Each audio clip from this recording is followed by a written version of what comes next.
اینجا اقامتگاه سیسن همچین حالتی هستش. این قسمت ورودی پارکینگشه. اینم توی آبی که گفتیم برکه هستش. وای وای اینجا رو نگاه کن، چه آبی، وای خدا چه منظره جذاب. این هم آرای کوه و اطرافش جای دوستان خالی، هوای خیلی دلنشینی داره،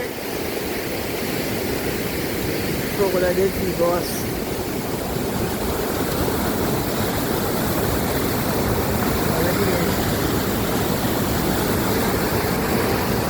بریم بالاتر. این پارکینگ اقامتگاه هستش.